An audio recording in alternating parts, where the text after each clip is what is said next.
La libération de la malédiction. Au cours de la première session, j'ai essayé de dresser un tableau de certaines des façons les plus usuelles dont les malédictions opéraient dans la vie des gens. Et je vous ai donné quelques-unes des causes fondamentales des malédictions. La cause principale de toute malédiction est de ne pas écouter la voix de Dieu et de ne pas faire ce qu'il dit. Nous avons passé en revue un certain nombre de malédictions prononcées par Dieu en personne pour diverses formes de désobéissance et de conduite qui lui déplaisent. Nous avons vu que la cause de loin la plus importante de toutes les malédictions sont les faux dieux, l'idolâtrie et l'occultisme. Nous avons ensuite passé en revue un certain nombre d'autres choses spécifiques sur lesquelles Dieu prononça sa malédiction. Je vais maintenant aborder quelques-unes des autres sources de malédiction, peut-être une demi-douzaine, et j'essaierai de ne pas trop m'attarder là-dessus afin que nous puissions arriver au véritable point culminant qui est d'être libérés de la malédiction. D'après mon expérience, dans de nombreux cas, les gens ne voient pas la nécessité d'être libérés tant qu'ils n'ont pas compris de quelle manière la malédiction est née. Ceux qui parlent au nom de Dieu comme porte-de-voix de Dieu sont une autre source spécifique de malédiction. Il y a beaucoup d'exemples de cela dans la Bible. Nous en examinerons seulement quelques-uns. Nous trouvons le premier dans Josué, chapitre 6, verset 26, après qu'Israël ait pris et détruit Jéricho. Josué, le chef du peuple de Dieu et le porte-voix de Dieu, prononça une malédiction sur quiconque reconstruirait par la suite une ville sur ce site. Dans Josué 6, 26, en ce temps-là, Josué fit ce serment. « Maudit soit devant l'Éternel l'homme qui se lèvera pour rebâtir cette ville de Jéricho. Il en assurera les fondations au prix de son fils aîné, au prix de son cadet, il en posera les portes. » Il s'agit là d'une malédiction très spécifique et non d'une malédiction générale. Mais la forme que prendrait cette malédiction serait qu'il en coûterait la vie de 2 de ses fils à l'homme qui rebâtirait Jéricho. Je suis sûr que la plupart des Israélites oublièrent cette malédiction qui s'est estompée dans l'histoire. Mais environ 500 ans plus tard, pendant le règne d'Akab, roi d'Israël, un homme fit précisément cette chose sur laquelle Josué avait prononcé une malédiction. Et ceci est rapporté dans 1 Roi, chapitre 16, au cours du règne d'Akab. 1 Roi 16, le dernier verset du chapitre, le verset 34, « Dans son temps, c'est-à-dire à l'époque d'Akab, Hiel de Béthel bâtit Jéricho. Il en jeta les fondations au prix d'Abiram, son fils aîné, et il en posa les portes au prix de Ségoub, son cadet, selon la parole que l'Éternel avait dite par l'intermédiaire de Josué, fils de Nun. » La traduction en marge dit « au prix de la vie de son fils ». La plupart des traductions modernes suivent cette voie. Donc, à l'homme qui alla à l'encontre de la malédiction prononcée par Josué 500 ans plus tôt, il en coûta la vie de 2 de ses fils. Je me suis souvent demandé ce que les médecins de l'époque ont pu dire quand on leur demanda quelle était la cause de la mort de ces 2 jeunes gens. Auraient-ils compris qu'elle fut causée par des paroles prononcées par un serviteur de Dieu 500 ans plus tôt? Une des choses qui ressort ici est que les malédictions se poursuivent essentiellement jusqu'à ce que quelque chose soit entrepris pour les briser. Elles se perpétuent indéfiniment. On trouve un autre exemple remarquable dans 2 Samuel 1.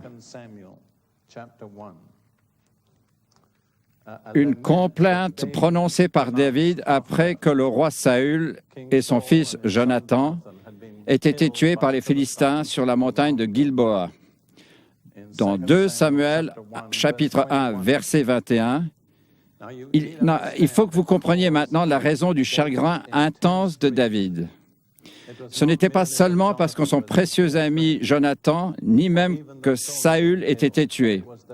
Ce fut la victoire des adorateurs d'idoles sur le peuple du vrai Dieu. Parce que les Philistins étaient des adorateurs d'idoles, et quand ils trouvèrent les corps de Saül et de Jonathan, ils les mutilèrent, coupèrent leurs têtes et les placèrent sur les murs de la ville appelée Beth-Shan, et le proclamèrent dans tous leurs temples idolâtres. Il faut que vous compreniez qu'à cette époque, quand deux nations se battaient d'une façon générale, ce n'était pas simplement les nations qui se battaient, mais leurs dieux qui se battaient les uns contre les autres. Et quand une nation était victorieuse, c'était une victoire pour les dieux de cette nation. Et ce qui chagrina tant David, en tant que serviteur de Dieu, fut qu'en un sens, ce fut que les dieux idoles avaient vaincu le vrai Dieu. Et c'est pourquoi il prononça sa complainte. Et je suis sûr qu'il ne s'est pas arrêté pour réfléchir à ce qu'il allait dire. Mais c'est une complainte remarquable sur la montagne de Gilboa, parce que c'est sur la montagne de Gilboa que Saül et Jonathan furent tués.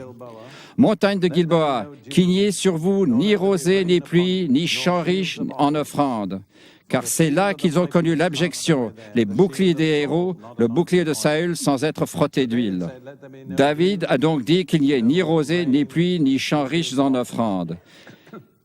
Ces paroles ont été prononcées il y a environ 3000 ans. Et au cours de ce siècle, après que les Juifs soient retournés dans leur pays, ils se mirent à planter des arbres et à cultiver à nouveau chaque région. Et ils ont étonnamment bien réussi à faire repousser des arbres sur leurs montagnes. Et quand ils sont arrivés aux montagnes de Gilboa, ils rencontrèrent des problèmes complètement inexplicables pour y faire pousser des arbres. Donc, les paroles prononcées par David 3000 ans plus tôt continuaient toujours à influer sur la situation des montagnes de Gilboa à ce moment-là. Et puis il y a un autre exemple dans 2 Rois chapitre 5. Ce n'est pas la peine de s'y porter, mais le prophète Élisée avait été utilisé par Dieu pour apporter la guérison à Naaman l'Assyrien. Il refusa d'accepter tout cadeau de Naaman parce qu'il ne voulait pas que Naaman puisse croire qu'il pouvait payer pour sa guérison. Mais Géhazi, le serviteur d'Élisée, trouva que c'était dommage de refuser une telle offre. Il courut donc à la poursuite de Naaman sans qu'Élisée le sache et lui demanda de l'argent et des vêtements. De retour, il cacha tout, vint et se présenta devant Élisée, pensant qu'Élisée ne savait rien. Et Élisée dit « Ma pensée n'était pas absente quand tu as couru après cet homme. » Puis il prononça sur lui la malédiction suivante. Il dit « La lèpre de Naaman, qui avait été guérie, s'attachera à toi et à toute ta descendance pour toujours. » Et il est dit que Géhazi sortit de sa présence avec une lèpre blanche, comme la neige, un stade avancé de la lèpre. Et notez que cette malédiction s'appliquait à ses descendants pour toujours. Voyez-vous, ce qui ressort de tous ces exemples, c'est la perpétuation d'une malédiction jusqu'à ce que quelqu'un sache comment la révoquer. Vous vous demandez si les serviteurs de Dieu maudissent de cette manière aujourd'hui? Eh bien, Jésus maudit un figuier, vous vous en souvenez, dans le Nouveau Testament. Et le lendemain, il avait séché jusqu'aux racines, en une période de 24 heures. Et quand les disciples montrèrent leur étonnement, il leur dit, « Vous serez capables de faire ce que j'ai fait à ce figuier, et plus encore. » Il dit, « Vous transporterez des montagnes. » Laissons de côté pour l'instant le transport des montagnes. Il dit, vous pourrez faire ce que j'ai fait au figuier. Maintenant, je vais relater ici avec une certaine trépidation, mais c'est une expérience personnelle. En 1965 environ, je faisais partie d'une équipe du ministère d'une église d'un quartier déshérité de Chicago. Juxtaposé à l'église, mur contre mur sur le coin de celle-ci, se trouvait ce que les Américains appellent un saloon. Je crois que les Anglais appellent cela un pub. Mais c'était un endroit très malsain. Non seulement on y vendait de l'alcool, mais on y trafiquait la drogue et c'était un centre de prostitution.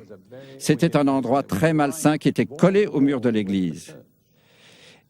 Eh bien, un jour en octobre, nous avons eu une réunion de prière dans l'église et je me trouvais sur l'estrade en tant que membre de l'équipe des anciens. Et à un certain moment donné, sans préméditation, j'ai pensé à ce pub et je pensais que c'était réellement un affront envers Dieu, qu'il se situe juste là où les gens viennent à l'église. Je me suis donc levé et j'ai dit, « Je prononce la malédiction de Dieu sur ce pub. » Je n'y ai plus pensé ensuite. Environ 2 mois plus tard, vers 4 heures du matin, le téléphone sonna.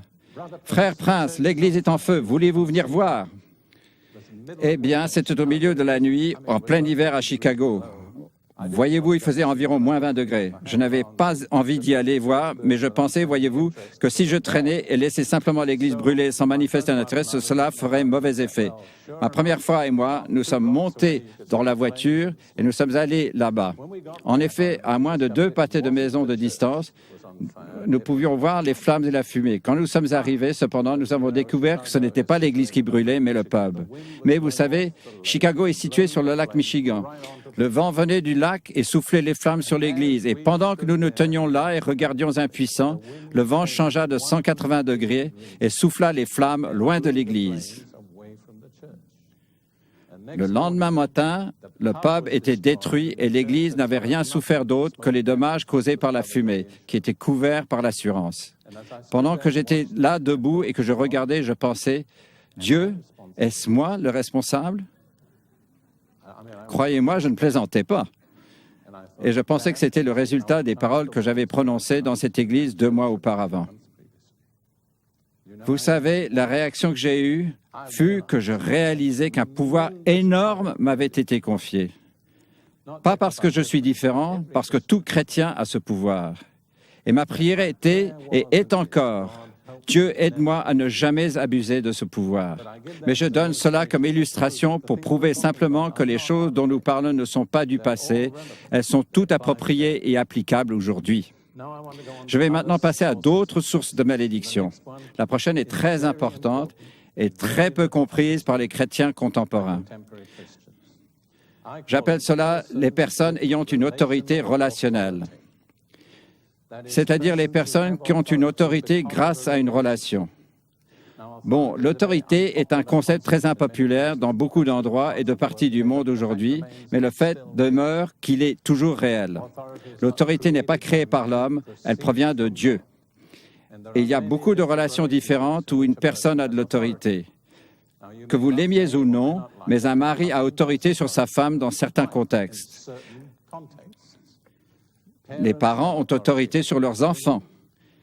Les enseignants ont autorité sur leurs élèves. Les pasteurs ont autorité sur leur congrégation, pour ne donner que quelques exemples. Maintenant, en raison de cette relation d'autorité, des paroles dites par ces personnes à ceux qui sont sous leur autorité ont un pouvoir surnaturel spécial. Qu'il s'agisse de bénédiction ou de malédiction, et si vous regardez dans la Bible, vous découvrirez que juste après la bénédiction de Dieu, la bénédiction la plus importante que quiconque puisse avoir dans sa vie est la bénédiction de son Père. Et c'est vrai encore aujourd'hui. Je dis à chacun d'entre vous, dont le Père est encore vivant aujourd'hui, de faire tout en votre pouvoir, tout ce que vous pouvez pour obtenir la bénédiction de votre Père et de votre mère, mais principalement de votre Père. Cela fait toute la différence. Quand je fus sauvé, j'eus une mauvaise attitude envers mes parents. Je pensais, ils ne sont pas sauvés, je suis sauvé, ils ne comprennent pas, moi, je comprends. Je loue le Seigneur de m'avoir réprimandé à ce sujet et de m'avoir montré que je ne pouvais pas m'attendre à sa bénédiction si je n'honorais pas mes parents. Et avant qu'ils ne meurent, je leur ai manifesté l'honneur qui leur était dû. Je ne crois pas sinon que j'aurais jamais pu connaître les bénédictions de Dieu dans ma vie. Je veux prendre l'exemple d'un homme qui maudit sa femme sans le savoir et ce qui en résulta. On en trouve l'histoire dans Genèse 31. Vous vous souvenez que Jacob se trouvait chez son oncle Laban et le servait. Et il avait épousé 2 des filles de Laban et était devenu le père d'une famille assez nombreuse. Puis, le Seigneur lui donna l'ordre de quitter Laban en Mésopotamie et de retourner dans le pays de Canaan. Et il craignit que s'il disait à Laban qu'il parlait, Laban reprendrait ses 2 filles. Il s'enfuit donc en secret pendant que Laban était occupé ailleurs. Mais Laban et sa famille poursuivirent Jacob et le rattrapèrent sur la montagne de Galaad.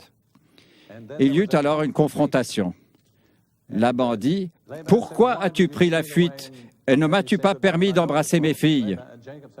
Et Jacob dit, « Je craignais que tu me les déroberais. » « C'est bon, dit Laban, cela je l'accepte. Mais pourquoi as-tu volé mes dieux ?» Le mot hébraïque est téraphim, et c'était les idoles que les gens gardaient dans leur maison pour les protéger du mal, ce qui est encore une pratique très habituelle aujourd'hui. Eh bien, Jacob n'était absolument pas au courant des téraphim, mais son épouse favorite, Rachel, avait volé les idoles de son père.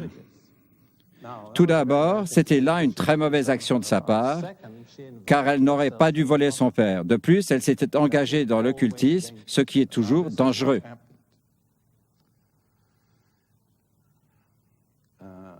C'est ce qui s'est passé au verset 30 de Genèse 31.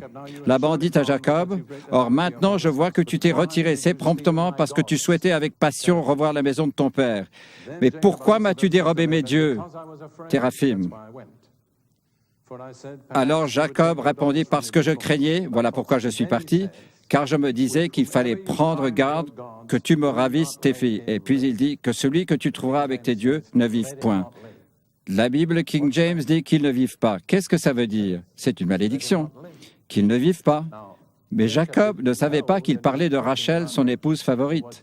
Rachel réussit à garder les idoles cachées.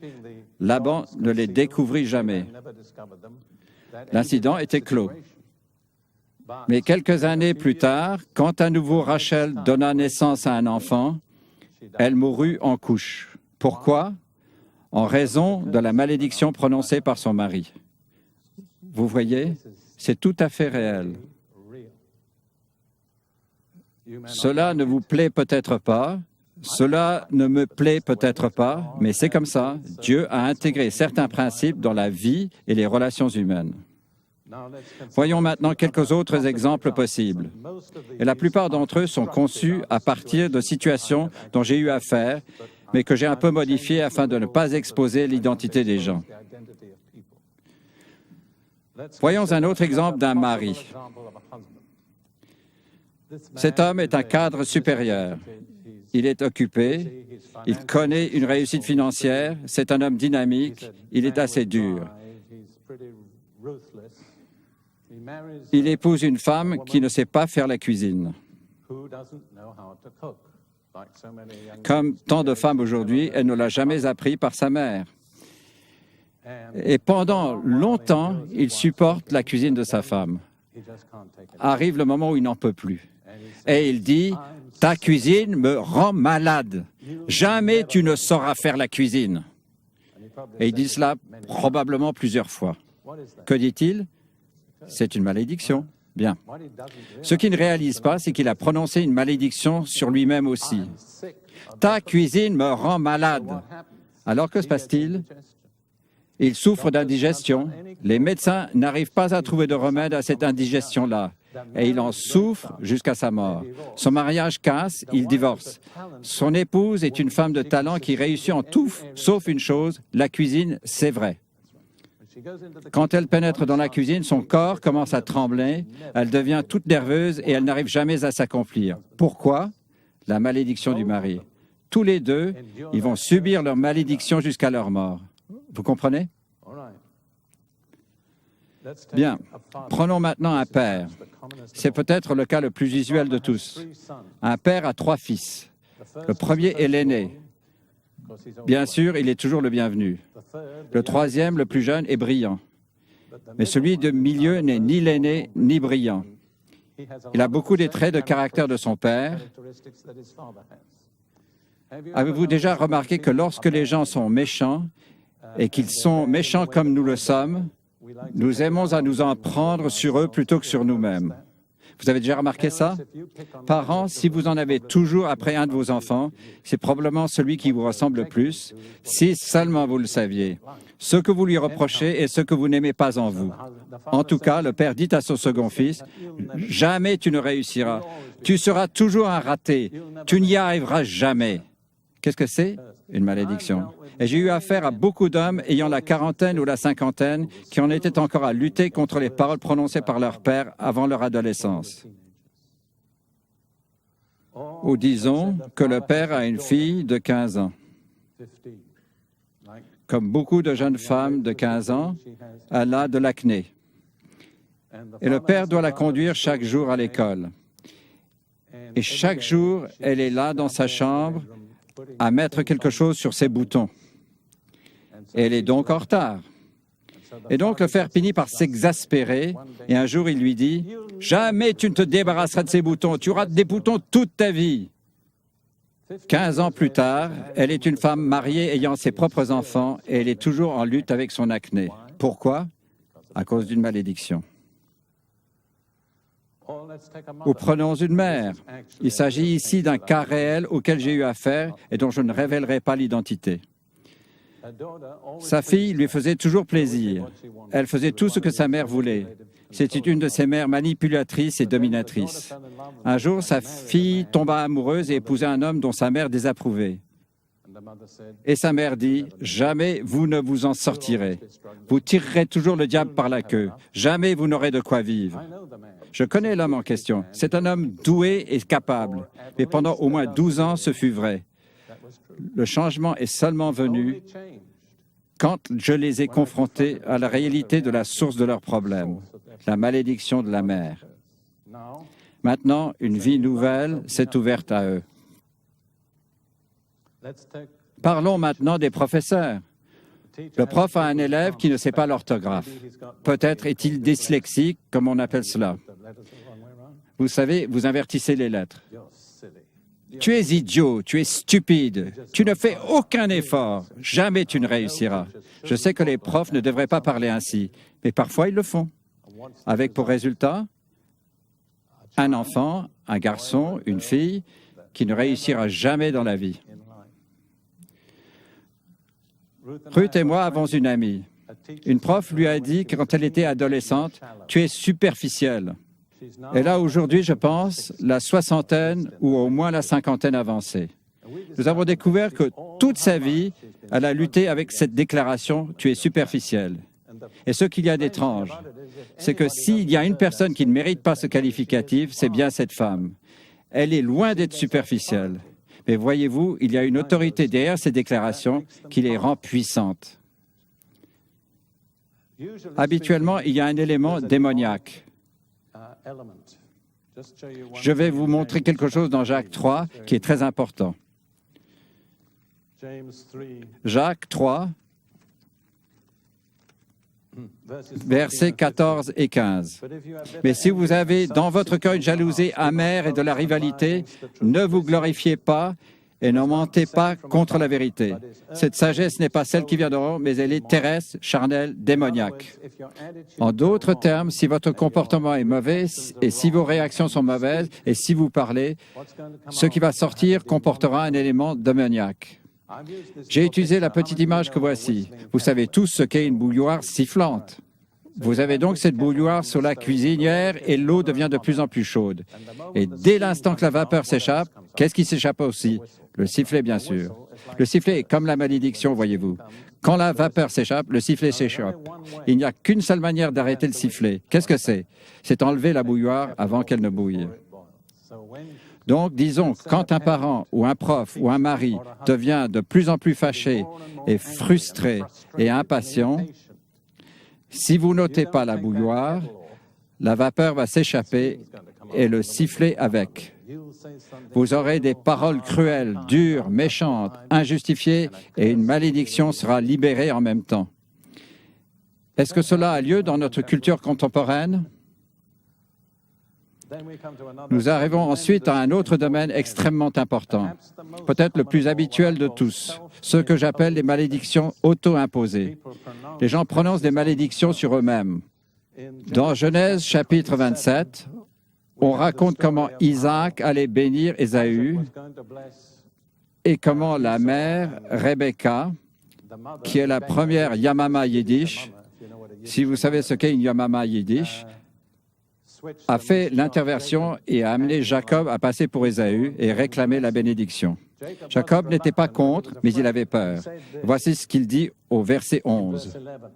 Jacob dit à sa mère Rebecca, « Oui, mais mon frère Ésaü est velu, tandis que moi je ne le suis pas. » Peut-être mon père me tâtera-t-il et je passerai à ses yeux pour un trompeur. « Peut-être mon père me tâtera-t-il et je passerai à ses yeux pour un trompeur. » Je ferai alors venir sur moi la malédiction et non la bénédiction. Sa mère lui dit, « Que cette malédiction, mon fils, retombe sur moi. » Elle prit sur elle la malédiction qui sinon aurait été sur Jacob. Ce fut une malédiction auto-imposée. Si vous allez à la fin du chapitre, juste le dernier verset, vous verrez Rebecca commencer à employer des paroles très négatives à son propre sujet. Rebecca dit à Isaac au verset 46, « Je suis dégoûté de la vie à cause des filles de Heth. Si Jacob épouse une Hittite, une des filles du pays comme celle-là, à quoi me sert la vie? Je suis fatigué de vivre. À quoi ça sert de vivre? » C'est là une déclaration typique de quelqu'un qui subit une malédiction. Vous comprenez? Ne vous autorisez jamais à dire cela. Ne faites pas de déclarations négatives à votre sujet. Ne dites jamais « je n'arriverai jamais à faire cela »,« je ne réussirai pas »,« je ne sers à rien »,« je suis un raté »,« je n'en peux plus ». Et vous continuez ensuite et vous dites « j'aimerais être mort ». Je serais mieux mort. Savez-vous ce que vous êtes en train de faire? Vous êtes en train d'inviter l'esprit de la mort. Et il n'a pas besoin d'être invité plusieurs fois. Ruth et moi avons eu affaire à quantité de gens qui avaient besoin d'être délivrés de l'esprit de la mort, parce qu'ils l'avaient invité, imposant ainsi une malédiction sur eux-mêmes. Et nous avons appris un merveilleux verset qui a aidé des centaines de personnes. Je vais le partager avec vous. Psaume 118, verset 17. « Je ne mourrai pas, je vivrai et je redirai les œuvres de l'Éternel. » Si vous avez fait une remarque négative à votre sujet, si vous vous êtes imposé quelque chose de négatif, il faut que vous le révoquiez par le positif. Voyez-vous, voici un exemple remarquable. Vous savez que Pierre a nié 3 fois qu'il connaissait le Seigneur. Plus tard, après la résurrection, au bord de la mer de Galilée, Jésus eut une conversation personnelle avec Pierre. Et 3 fois, il dit, « M'aimes-tu » Il obligea Pierre à déclarer 3 fois qu'il l'aimait. Pourquoi a-t-il fait cela? Parce qu'il fallait que Pierre révoque les déclarations négatives qu'il avait faites avant la crucifixion. Vous voyez? Donc, si nous avons dit quelque chose de négatif, nous couvrons d'une ombre ténébreuse. Nous avons besoin de révoquer le négatif et le remplacer par le positif. Et ce verset est parfait. « Je ne mourrai pas ». Cela ne veut pas dire que nous ne mourrons jamais, mais que Satan ne va pas vous tuer avant le moment venu.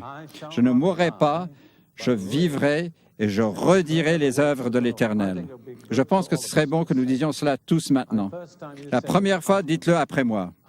Je ne mourrai pas, je vivrai et je redirai les œuvres de l'Éternel. Maintenant, disons-le tous ensemble cette fois. Je ne mourrai pas, je vivrai et je redirai les œuvres de l'Éternel. Encore une fois, je ne mourrai pas, je vivrai et je redirai les œuvres de l'Éternel. Eh bien, d'avoir dit cela peut changer la destinée de votre vie. Très bien. Passons maintenant à un autre exemple, la grande tragédie de l'histoire juive. Dans Matthieu, chapitre 27, Jésus se tient devant Pilate et Pilate est prêt à le relâcher.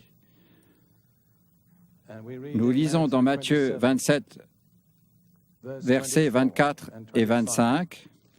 Pilate, voyant qu'il ne gagnait rien, mais que le tumulte augmentait, prit de l'eau, se lava les mains en présence de la foule et dit « Je suis innocent du sang de ce juste, cela vous regarde. » Et tout le peuple répondit « Que son sang retombe sur nous et sur nos enfants. » De quoi s'agit-il? D'une malédiction auto-imposée. La grande tragédie de l'histoire juive. Et avec ces paroles, un fil tragique fut tissé dans l'histoire juive qui perdure depuis 20 siècles. Quelle leçon pour ne pas dire des choses à tort sur nous-mêmes? Je vous ai indiqué au cours de la précédente session que Dieu avait protégé Abraham contre les malédictions. Il dit « Je maudirai celui qui te maudira ». Il y avait juste un domaine où Dieu ne pouvait pas protéger le peuple juif, c'était contre lui-même. Et ceci se révèle dans de nombreuses fois dans notre vie. Dieu peut nous protéger de tout sauf ce que nous disons de nous-mêmes. Nous allons maintenant passer à la cause habituelle suivante des malédictions. Ce sont ce que j'appelle les alliances non scripturales. Exode 23, verset 32, par rapport au peuple qu'Israël devait déposséder du pays de Canaan, c'est-à-dire tous, les idolâtres, les gens qui vivaient en rébellion totale envers le Dieu vivant.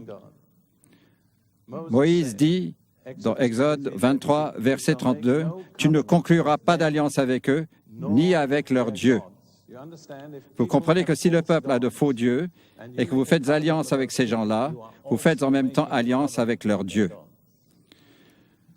Je vais maintenant dire quelque chose qui, je l'espère, ne forcera personne. Et je le dis simplement parce que mon seul désir est d'aider les gens. Un exemple de cela qui est très habituel dans notre culture contemporaine du monde occidental est la franc-maçonnerie. Parce que celui qui devient franc-maçon fait alliance avec ceux qui sont francs-maçons. Les francs-maçons vous diront que c'est secret, mais ça ne l'est pas. Dans les années 50, un livre a été publié en Grande-Bretagne par un clergyman anglican appelé Anna, intitulé « Ténèbres visibles », qui établit tous les principaux rites et cérémonies de la franc-maçonnerie, et aucun franc-maçon n'a jamais contesté ce livre en plus de 30 ans. Quand vous devenez franc-maçon, vous devez prononcer une malédiction sur vous-même si vous révélez les secrets des francs-maçons. Cela comprend des choses comme de vous faire arracher la langue, de vous faire couper le bras droit et de le faire jeter au-dessus de votre épaule gauche, de faire exposer votre corps en un lieu où la marée monte et descend, 2 fois toutes les 24 heures. Ce sont là des malédictions auto-imposées. La franc-maçonnerie est une religion idolâtre. C'est clair dans le cas du 32e degré, du degré de l'Arche royale, qui reconnaît et porte une adoration à un personnage appelé Jar-Bu-Lon, J-A-R-B-U-L-O-N, qui est une combinaison de Jéhovah, Baal et Osiris. Ainsi, le vrai Dieu de la Bible est associé à 2 déités idolâtres que Dieu a totalement condamnées. Quand vous faites alliance avec cela, vous faites alliance avec ces dieux-là. Je dis cela basé sur une grande expérience. Je n'ai pas le temps de vous relater toutes les expériences, mais j'en relaterai une. Il y a environ 4 ou 5 ans, en Australie, Ruth et moi servions dans une église un dimanche matin et nous prions pour les gens. Une jeune femme d'environ 18 ans s'est avancée avec un petit bébé dans les bras pour que l'on prie pour le bébé. On aurait cru que le bébé est âgé de 6 jours, mais elle nous dit qu'en fait, il était âgé de 6 semaines. Nous lui avons demandé quel était le problème, et elle nous dit qu'il refusait toute nourriture. Pendant que nous prions, la puissance de Dieu est venue sur cette jeune femme et elle s'affaissa à terre. Ruth rattrapa le bébé dans ses bras et le tint. Pendant qu'elle était à terre, Dieu donna une parole de connaissance aux personnes qui l'administraient. Son père était franc-maçon. Affrontez cette force. Et dès qu'ils l'affrontèrent, la femme commença à avoir des convulsions et à hurler sous la puissance d'un démon. Et pendant qu'il l'administrait, elle fut libérée en jetant un cri prolongé. Mais le plus étonnant fut que le petit bébé dans les bras de Ruth jeta un cri tout à fait identique au même moment. Donc non seulement la mère fut libérée, mais le bébé aussi. Ils revinrent ce soir-là, environ 6 heures plus tard, et nous demandâmes à la mère comment allait le bébé. Elle dit qu'il avait avalé 3 biberons pleins depuis le matin. Et je veux que vous compreniez que le fait que le père participait à la franc-maçonnerie avait fait porter une malédiction sur la fille et la petite-fille. Je veux dire, mais je n'ai pas le temps, que je peux vous donner une demi-douzaine d'autres exemples spécifiques. Cela affecte la famille, cela affecte les descendants, cela affecte l'épouse, cela affecte les parents. Il y a d'autres façons permettant à ce genre de malédiction de faire son apparition. Les sociétés tribales, très communément, un bébé ou une jeune personne est initié à certains rites d'une tribu. Très souvent, on fait des incisions sur la peau ou on introduit de la poudre sous la peau. Et cela expose la personne à la malédiction faisant partie de l'idolâtrie qui est le point central de cette tribu. Encore une fois, je n'ai pas le temps de donner des exemples. Et puis, il y a des malédictions prononcées par les serviteurs de Satan. Et il y a différents mots pour désigner de tels serviteurs dans différentes langues. En anglais, on les appelle des sorciers. En Amérique, des envoûteurs. En Swahili, cela s'appelle umchawa. Dans la langue luo, les gens appellent cela juoki. Et si je ne me trompe pas, chez les Maoris, cela s'appelle tomanga. C'est la même chose sous de nombreuses étiquettes et aspects différents. Je tiens à vous dire très franchement que de tels hommes ont un pouvoir surnaturel réel. Ne le sous-estimez pas. Si vous avez l'intention d'être missionnaire, n'allez pas vers les membres d'une tribu leur dire que Satan n'existe pas, que les démons n'existent pas parce qu'ils savent mieux que vous qui ils sont. Votre message est que Satan existe, mais que Jésus est plus puissant. Là, ils écouteront, surtout si vous pouvez en faire la démonstration. Je crois que je vais vous donner un seul exemple. Une fois encore, il vient de Zambie. Celui-ci nous a été donné par écrit par celui qui en a été le témoin. Dans une église chrétienne africaine, 2 anciens se sont brouillés. Et ceci peut vous paraître étrange, mais c'est assez coutumier en Afrique. Alors, un des anciens est allé voir le sorcier pour qu'il jette une malédiction sur l'autre ancien. D'accord? Et quand il fit cela, le sorcier fut très content de le satisfaire parce que c'était un chrétien. Et voici ce qu'il fit. Il partit quelque part dans la brousse, prit un certain type de terre, la rapporta, l'étala sur une glace à main, puis il dit à l'ancien, « Maintenant, nettoyez la terre et dites-moi ce que vous voyez. » Et il regarda dans le petit miroir et vit le visage de l'homme qu'il voulait maudire dans le miroir. Puis le sorcier lui dit, « Prenez un couteau et plongez-le dans le miroir. » Il le fit. Et quand il le fit, du sang apparut sur le miroir.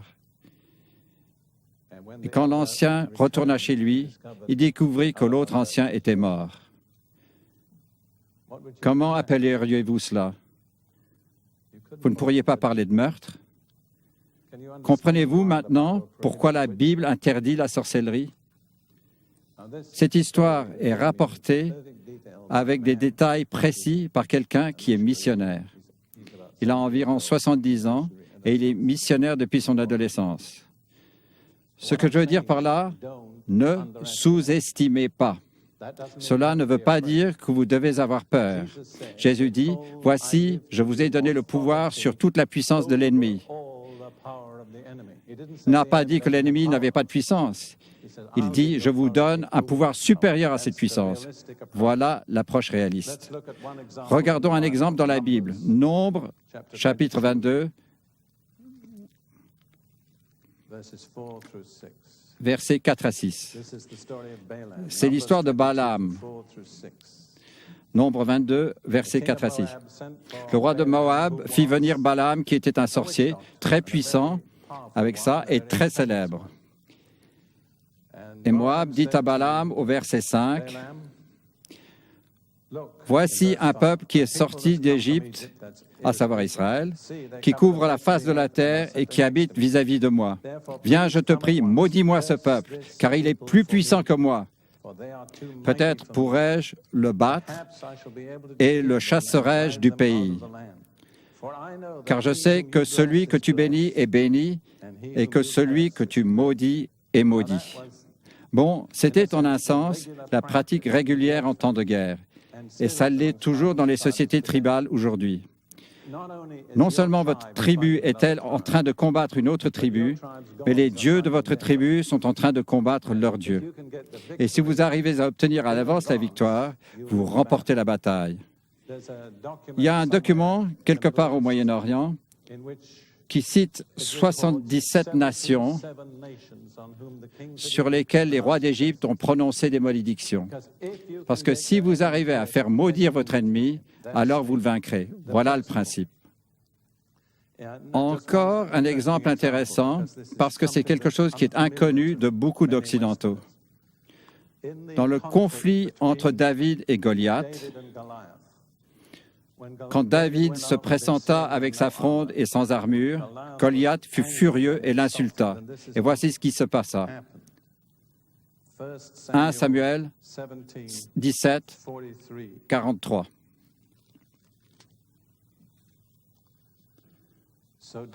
Le Philistin dit à David, « Suis-je un chien pour que tu viennes contre moi avec des bâtons ?»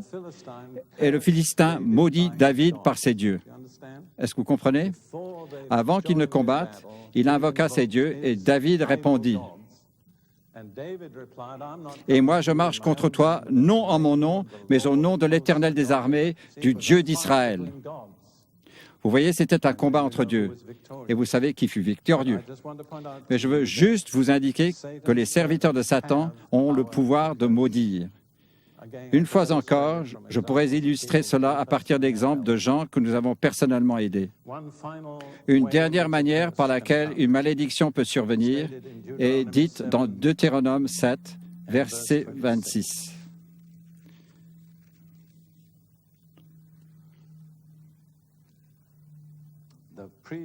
Le verset précédent dit au sujet des habitants de Canaan, « Vous brûlerez au feu les statues de leurs dieux. Tu ne convoiteras ni l'argent ni l'or qui sont sur elles. » Et puis il dit au verset 26, « Tu n'introduiras pas une horreur dans ta maison, afin que tu ne sois pas, comme elle, vouée à l'interdit. Tu la tiendras pour quelque chose d'abominable et d'horrible, car c'est un interdit. » Donc, quand vous amenez quoi que ce soit dans votre maison qui est associé à l'idolâtrie ou à l'occultisme, vous ouvrez la voie à une malédiction dans votre maison. Encore une fois, c'est là quelque chose auquel nous avons affaire couramment.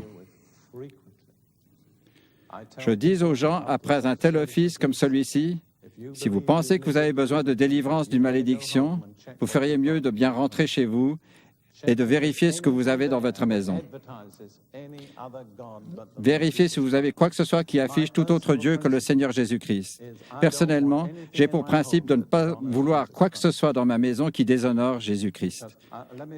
Laissez-moi vous donner un exemple rapide. Nous avons souvent des cas où les parents nous racontent que leurs enfants ne dorment pas bien la nuit. Ils sont agités, ils pleurent, ils ont peur. Une des raisons habituelles à cela, c'est qu'il y a quelque chose quelque part dans cette maison qui donne accès à Satan.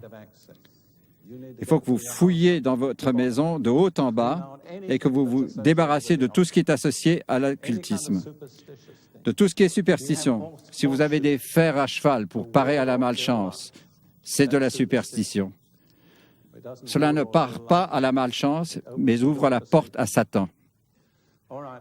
Nous arrivons maintenant au point culminant vraiment important, qui est comment être libéré d'une malédiction. Je veux vous donner quelques instructions simples. Voici un schéma fondamental que j'enseigne aux gens qui consiste en 4 mots qui commencent chacun par RE. Reconnaître, repentir, renoncer, résister. Reconnaître. Reconnaître la nature de votre problème. Vous voyez pourquoi j'ai passé ce temps à traiter de ces choses. C'est pour vous aider à reconnaître votre problème. Bien. Deuxièmement, repentir. Vous repentir de tout ce que vous avez fait qui vous a exposé à la malédiction. Troisièmement, renoncer. Déclarer que vous n'allez plus vous soumettre à cette chose. Dieu a dit à Israël de ne pas se prosterner devant leur Dieu. Ne vous soumettez pas à eux. Nous avons le droit en tant que chrétiens de faire de même. Je ne me soumets plus à quoi que ce soit qui provienne d'une autre source. Je le refuse. J'y renonce. Et à partir de maintenant, il n'y a plus aucune place en moi. Et enfin, résister. Il s'agit là de quelque chose d'incessant. Sans cesse résister, sans cesse refuser de laisser cette chose reprendre un contrôle sur vous. Laissez-moi répéter ces mots. Reconnaître, repentir, renoncer, résister. Jacques 4, 7 dit « Soumettez-vous donc à Dieu, pas à l'ennemi, pas au démon, mais à Dieu. » Puis il dit « Résistez au diable. » Et que se passera-t-il? Et il s'enfuira loin de vous deux. Qu'est-ce qu'il va faire? Je ne vous ai pas entendu. C'est cela. Quand vous remplissez les conditions, d'accord? Mais résister est un processus continu. C'est comme lorsqu'un vent fort souffle et qu'il faut garder la porte fermée. Si vous ouvrez la porte, le vent va s'engouffrer. Ensuite, je dis, établissez une base scripturale claire pour votre libération. La meilleure est Galates 3, 13, 14. Christ nous a rachetés de la malédiction, ayant été fait malédiction pour nous, afin que la bénédiction promise à Abraham se répandît sur nous. Je vais vous donner quelques autres versets. Éphésiens 1, 7. En lui, nous avons la rédemption par son sang. Colossiens 1, 12, 14. Le Père nous a rendus capables d'avoir part à l'héritage des saints dans la lumière. Il nous a délivrés de la puissance des ténèbres et nous a fait passer dans le royaume du Fils de son amour, en qui nous avons la rédemption par son sang. Donc, par l'œuvre de Jésus à la croix, nous pouvons être délivrés du domaine des ténèbres, qui est le domaine de Satan, et traduits, transpertés dans le royaume de Jésus-Christ. C'est comme s'il y avait deux territoires et un abîme entre les deux. Ce territoire est le territoire de Satan et ce territoire est le royaume de Dieu. Mais il n'y a qu'un seul pont pour traverser cet abîme et c'est la croix de Jésus. Si vous prenez ce pont, vous pouvez quitter ce royaume-là et entrer dans ce royaume-ci qui est celui où Dieu veut que vous soyez.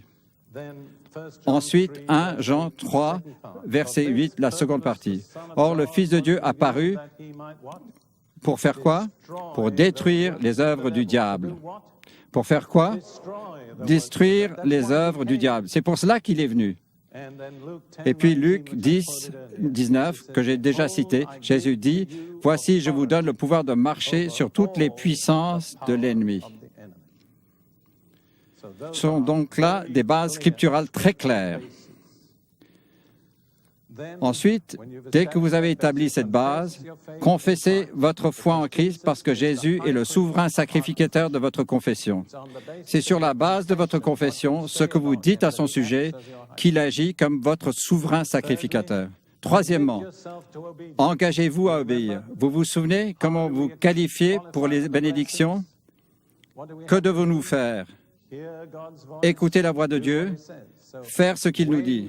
Donc, quand vous recevez votre délivrance, décidez-vous, engagez-vous à partir de maintenant. Je vais écouter ce que Dieu dit et je vais le faire. L'étape suivante est de confesser tous les péchés connus, soit les vôtres, soit de ceux de vos ancêtres, parce que les péchés de vos ancêtres peuvent vous affecter d'une certaine façon. Mais il y a une différence. Vous n'êtes pas coupable des péchés de vos ancêtres, mais ils peuvent vous affecter. Comprenez-vous? Vous êtes responsable de vos propres péchés. Mais afin que cela soit tout à fait clair, si vous savez que vos ancêtres étaient idolâtres ou scientistes chrétiens ou mormons, ou n'allongeons pas trop la liste, quelque chose qui est totalement non scriptural, soyez-en libérés. Ensuite, il faut que vous pardonniez à tout le monde. Jésus dit, quand vous êtes en train de prier, si vous avez un grief contre quelqu'un, qu'a-t-il dit qu'il faut faire? Pardonner. C'est exact. Quoi que l'on a contre quiconque, cela n'exclut rien ni quoi que ce soit. Le non-pardon est une barrière à la réponse à vos prières. Bien. Le pardon n'est pas une émotion, c'est une décision. Je dis aux gens que c'est comme de déchirer votre reconnaissance de dette. Je ne sais pas si j'ai le temps de vous raconter ceci, mais cela me fait penser à une femme. Je prêchais là-dessus, expliquant comment de nombreuses épouses qui ont été maltraitées par leur mari souffrent encore parce qu'elles n'ont jamais pardonné. Et je dis, c'est comme voici. Vous avez en main une liasse de reconnaissance de dette de votre mari. Je te dois amour, soutien, honneur, protection, etc. Elles sont parfaitement valides, elles sont légales. Mais Dieu a en main, dans les cieux, une liasse de reconnaissance de dette beaucoup plus importante de vous envers lui. Bon, Dieu dit, nous allons faire un marché. Tu déchires tes reconnaissances de dette et je déchire les miennes. Et si tu gardes les tiennes, je garde les miennes. Donc, si tu veux être pardonné, il faut que tu pardonnes. Tu n'as pas le choix. Eh bien, à la fin du message, je n'avais rien fait de particulier, juste fini ma prédication. Une jeune femme d'environ 30 ans, vraiment sophistiquée, une femme élégante, remonta l'allée jusqu'à la chaire. Je me demandais ce qu'elle allait faire. Allait-elle m'agresser ou quoi? Elle me regarda droit dans les yeux et dit, « Monsieur Prince, je voulais juste vous dire que pendant que vous prêchiez, je me suis débarrassé d'environ 30 000 $ de reconnaissance de dette. » Elle fit demi-tour et sortit. Voyez-vous, je n'ai pas été obligé de lui dire quoi que ce soit. Elle avait reçu le message. Je souhaiterais que tout le monde comprenne aussi vite. Donc, il faut que vous pardonniez aux autres. Ensuite, il faut que vous renonciez à tout contact avec l'occultisme, OK? Que ce soit vous ou vos ancêtres. Une fois encore, vous n'êtes pas responsable, vous n'êtes pas coupable de ce que vos ancêtres ont fait, mais cela vous affecte. Ensuite, il faut que vous vous débarrassiez de tous les objets de contact, les choses dont j'ai parlé. Si vous les apportez dans votre maison, vous les apportez la malédiction avec eux. Ensuite, quand vous avez rempli ces conditions, vous pouvez vous libérer dans le nom de Jésus. Jésus dit que tout ce que vous lierez sur la terre sera lié dans le ciel, et tout ce que vous délierez sur la terre sera délié dans le ciel. Nous allons faire cela dans un instant, mais je veux vous montrer le chemin à suivre une fois que vous avez été libérés. Ensuite, il faut que vous confessiez et vous vous attendiez à la bénédiction d'Abraham. C'est parce que nous sommes déliés de la malédiction que nous pouvons recevoir la bénédiction d'Abraham. Par conséquent, Ruth et moi, nous allons faire une de nos confessions habituelles comme modèle pour vous. Par le sacrifice de Jésus à la croix, nous sommes passés hors d'atteinte de la malédiction et nous sommes entrés dans la bénédiction d'Abraham que Dieu a béni en toutes choses. Combien de choses? Toutes choses. Désirez-vous cette bénédiction? Dieu a pourvu cela pour vous. Nous allons probablement refaire cela. Merci, chérie. Souvenez-vous que c'est la bénédiction du Saint-Esprit. En d'autres termes, c'est le Saint-Esprit qui dispense la bénédiction. C'est important. Il faut que vous soyez amis avec le Saint-Esprit. Voyez-vous, si vous attristez le Saint-Esprit, si vous n'en aurez pas le Saint-Esprit, il retient les bénédictions. Il a les clés de l'entrepôt de Dieu. Si vous voulez les trésors, devenez amis avec le gardien de l'entrepôt. Ensuite, comme je l'ai déjà dit, retenez bien que c'est pour toute chose. Vous ne recevrez pas tout en une nuit, mais vous êtes qualifié pour cela en une nuit. Est-ce que je me fais comprendre? Si je peux m'exprimer ainsi, certains d'entre vous vont dans la mauvaise direction. Ce soir, vous pouvez faire demi-tour et commencer dans la bonne direction. Mais cela ne signifie pas que vous êtes arrivé. Il faut que vous restiez dans cette direction. Il faut que vous continuiez à écouter et faire ce que Dieu dit de faire si vous voulez continuer dans la bénédiction d'Abraham. Et il faut que vous continuiez de faire la bonne confession. Je crois que je ne vais pas vous laisser le faire tout de suite, je vais attendre. S'il y en a parmi vous ici ce soir qui sentent que d'une manière ou d'une autre, il y a l'ombre d'une malédiction sur votre vie et que vous avez envie d'être délivré, je veux vous conduire à une prière de délivrance. Vous souvenez-vous de l'histoire que je vous ai racontée sur Myriam qui lut la prière et fut totalement guérie? Je ne vous promets pas la guérison, car c'est entre les mains de Dieu. Mais si votre maladie est directement liée à une malédiction, si vous êtes délivré de la malédiction, vous êtes qualifié pour être guéri de votre maladie. Donc ceux d'entre vous qui aimeraient que je les conduise à cela, il nous reste juste quelques minutes. J'aimerais que vous vous leviez Et ensuite, je vais vous conduire dans une prière. Si vous sentez qu'il y a l'ombre d'une malédiction sur votre vie, votre famille, votre foyer, laissez-moi vous dire que vous n'avez rien à perdre en la disant. Après tout, vous n'avez pas grand-chose de toute façon, donc, est-ce d'accord? Peut-être. Bien. Laissez-moi juste vous montrer très rapidement les étapes que je vais vous faire traverser. Tout d'abord, nous avons établi une base scripturale claire. Je vous ai donné les versets. Maintenant, il vous faut confesser votre foi en Christ, vous engager à obéir, confesser tous les péchés connus, commis par vous-même ou vos ancêtres. Et quand nous serons à ce stade, je vous donnerai quelques instants pour les confesser en silence. Ensuite, pardonnez toutes les autres personnes, et je vous donnerai quelques instants pour pardonner un peu. Ensuite, renoncez à tout contact avec l'occultisme de votre part ou de la part de vos ancêtres. Prenez l'engagement de vous débarrasser de tous les objets de contact et ensuite, libérez-vous dans le nom de Jésus. D'accord? Maintenant, je vais juste vous donner les paroles. Ce n'est pas à moi que vous priez, vous êtes en train de prier au Seigneur Jésus-Christ. Et c'est lui qui répond, pas moi. Je n'en ai pas le pouvoir, c'est lui qui l'a. Bien? Répétez ces paroles après moi. Seigneur Jésus-Christ, je crois que tu es le Fils de Dieu, le seul chemin vers Dieu, que tu es mort sur la croix pour mes péchés et que tu es ressuscité ensuite des morts, que sur la croix tu as été fait malédiction, avec toutes les malédictions qui sont dues à moi, afin que je sois racheté de la malédiction et que je puisse entrer dans la bénédiction. Seigneur, je confesse tous les péchés commis par moi ou par mes ancêtres. Je te demande de me pardonner. Je pardonne aussi toute autre personne qui m'a fait du mal ou qui m'a fait du tort. Je leur pardonne tout comme Dieu m'a pardonné. Je me pardonne également. Je renonce à tout contact avec l'occultisme sous toutes ses formes. Et je m'engage à me débarrasser de tous les objets de contact. Et maintenant, Seigneur, ayant reçu ton pardon par la foi, avec l'autorité que j'ai en tant qu'enfant de Dieu, je me libère maintenant, ainsi que ceux qui sont sous mon autorité, de toute malédiction dans nos vies. Dès maintenant, dans le nom de Jésus, je proclame cette libération. Je la proclame et je la reçois dans la foi, dans le nom de Jésus. Commencez maintenant à le remercier. C'est l'expression de la foi la plus sûre.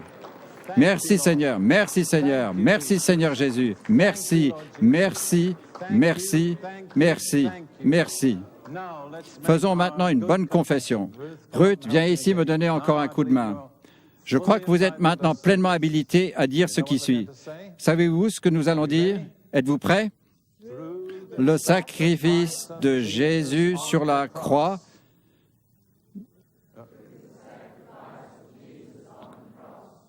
nous sommes libérés de la malédiction et nous entrons dans la bénédiction d'Abraham que Dieu a béni en toutes choses. Maintenant, c'est un très bon principe que nous avons établi plus tôt pendant la louange, de vous tourner vers quelqu'un et de lui dire cela à propos de vous. D'accord? Cherchez quelqu'un. Si vous n'êtes que deux, mettez-vous face à face. Si vous êtes trois, mettez-vous face à face et vous allez le dire au singulier. Nous vous donnerons les paroles. Êtes-vous prêts? Bien. Trouvez quelqu'un que vous pouvez regarder. Êtes-vous prêts? Le sacrifice de Jésus sur la croix, je suis libéré de la malédiction et j'entre dans la bénédiction d'Abraham que Dieu a béni en toutes choses. Prenez maintenant juste un peu de temps pour remercier le Seigneur. C'est l'expression de la foi la plus simple. Merci Seigneur Jésus. Merci Seigneur. Merci Seigneur. Souvenez-vous, vous avez fait demi-tour. Continuez maintenant dans la bonne direction. Que Dieu vous bénisse. Amen. Bonjour, j'espère vraiment que ce message de Derek Prince a été une bénédiction pour vous. Quand vous allez sur notre site web et vous voyez l'adresse de notre site web ci-dessous, vous allez trouver encore plus d'une centaine d'articles de Derek Prince que vous pouvez télécharger gratuitement et aussi d'autres messages audio et vidéo de Derek Prince. Vous pouvez aussi vous inscrire gratuitement sur la méditation que vous pouvez recevoir gratuitement tous les jours également sur notre site web. Que Dieu vous bénisse et j'espère à bientôt.